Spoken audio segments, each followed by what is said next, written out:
Hey, welcome back to Spirit Music Meetups.org. Mike Burris here, 22 minutes playing with God. You know, normally I do technical drum videos and as the Lord prophetically leads me, but there is a lot of wonderful blogs out there at this spiritmusicmeetups.org website to learn about anointed, prophetic, and spontaneous music, and people are commenting on them. Some people can't read.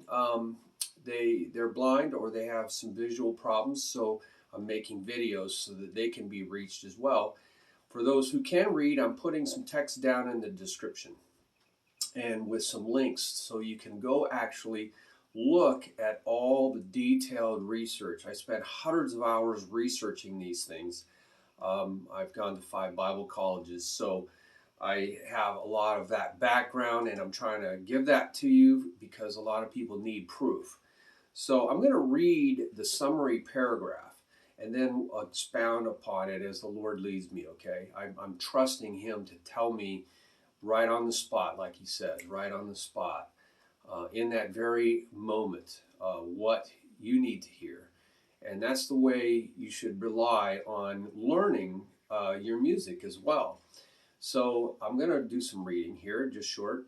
As Christian musicians, do we want to perpetuate a false theology that you just have to take the filling or baptism means immersion, that results in a change, a real change, of the indwelling Holy Spirit by faith? Now, I've been taught that. A lot of people have been taught that. You just have to take it by faith, you know.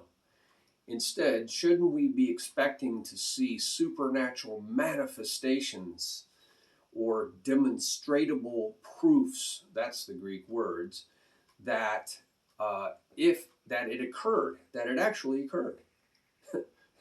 We didn't just hope it occurred, that it actually occurred. And that the real knowledge of God,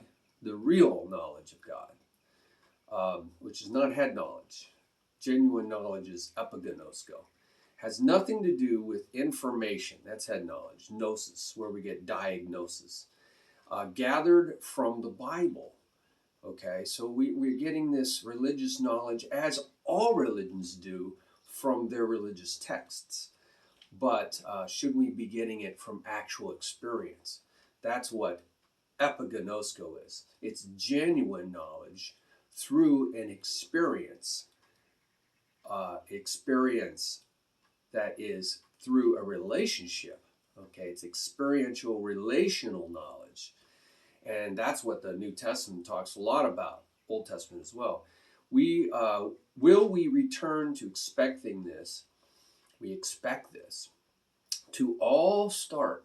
This is the early church expected this to all start at a Christian's water baptism.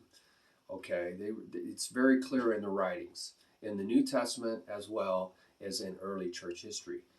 And that it continues repeating itself throughout a Christian's life every time. This is a continual, repeated, routine, habitual lifestyle type thing that happens. That's what the New Testament talks about. We're going to go into all the details are out there. It happens every time a person, a Christian, that has received it the first time, hopefully they have, every time they routinely ask, seek, and knock wholeheartedly and relentlessly. There's that endurance or perseverance of the faith that we see, a pressing into God. Let us not tear asunder what God has joined, right? We hear that at weddings. See, people like to tear these things apart. They like to break these common events into different pieces and say, well, maybe the second piece, that's the Spirit manifesting itself with demonstrable proofs, signs and wonders, and the many grace gifts of the Holy Spirit, which a lot of the Bible is written about, that we can somehow separate that from salvation. We can somehow separate that from water baptism. But the New Testament doesn't, and the early church didn't. So let us be like Paul, Priscilla, and Aquila. These are Christians that came across other believers. Okay, they believed in Jesus, but there was something wrong, and they knew it. They could see there was some demonstrable proof that was missing. And they said, hey, did you get the Holy Spirit? I mean, have you got the Holy Spirit? I wonder if you have the Holy Spirit. You believe in Jesus. So, hey, we would say today, hey, they're a Christian. They're going right to heaven. Boy, clear as a bell. You know, you said the sinner's prayer. Boom. But they said, something's really missing. Do you even have the Holy Spirit? Jesus says, if you don't have the Holy Spirit, and Paul says the same thing, if you don't have the Holy Spirit, you're not of Christ's, because the Holy Spirit is Christ living within you. You haven't been born again. You haven't been raised from the dead, right, through water baptism. You have not been raised up, and the Holy Spirit giving you that new birth, that resurrected life, like Jesus was resurrected by the power of the Holy Spirit. So if you're not resurrected by the power of the Holy Spirit to become a new creation, then you are not Christ. So we got a problem. We got people who want to be called Christians, all through history writing theology, and even starting churches and preaching and teaching stuff that's just not in the Bible. So you got to go back to what they said, what the original apostles actually said, and what Jesus actually said is more important. So we need to be like Paul, Priscilla, and Aquila, that explain the way of God more accurately. You see, they had a problem with explaining the way of God. People were not explaining it accurately, and so they were getting false notions of what a Christian was. And they had to re-explain this to people who were believers, but they were not Christians. They did not have Christ living inside of them.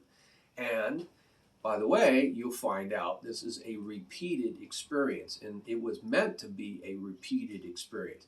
Not just the beginning of the Christian life, the Holy Spirit manifesting itself, but a repeatable experience as a Christian dives in deeper into the Spirit of God that's living within them.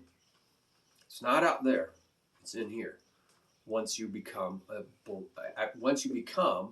bona fide Christian, right? Christ in you, the hope of glory.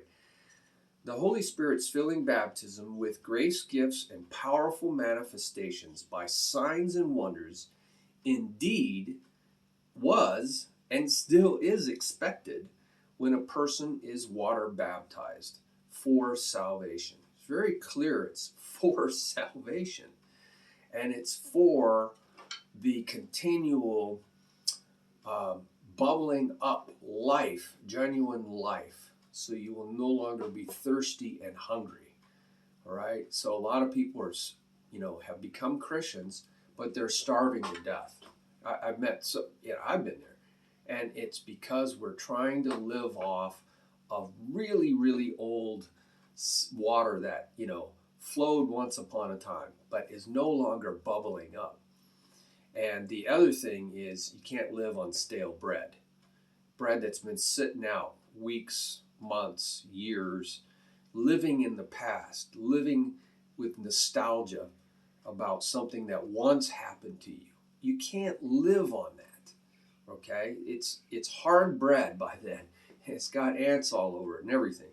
The New Testament and church history bear these facts out. So this is the introduction for, I think, 12 blogs.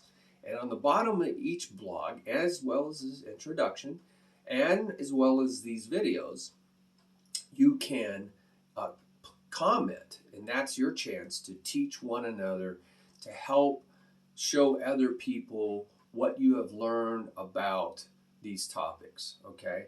And be respectful. There is a moderator on this. They're reviewing this, and so you can't go hog wild. You got to be in the spirit. You can't be in the flesh. You're not going to be effective in teaching others. So please listen to God. There's some etiquette rules out there you can read on the top of each page. You can click on blog etiquette. It'll explain all this.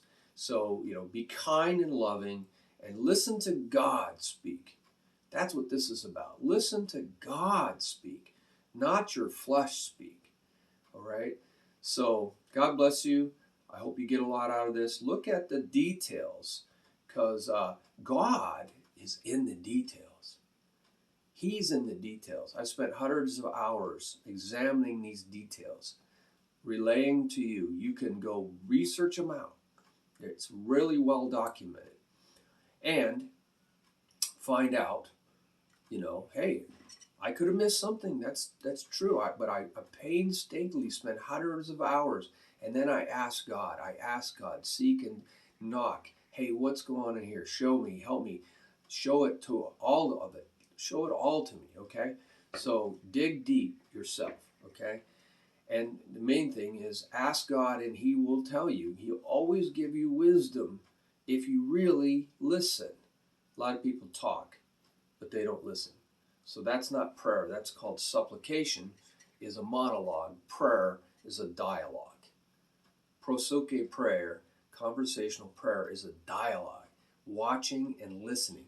I don't know if a lot of Christians watch and listen, so then how can they hear?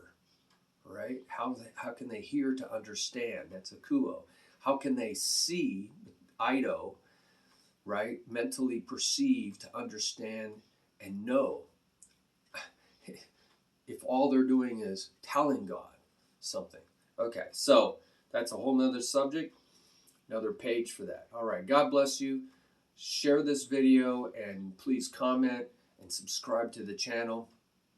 And I'll put this under Spirit Baptism playlist. I'll make a playlist called Spirit Baptism. I'll put all these under there, under my YouTube channel. You can go out, find all the media on the media tab.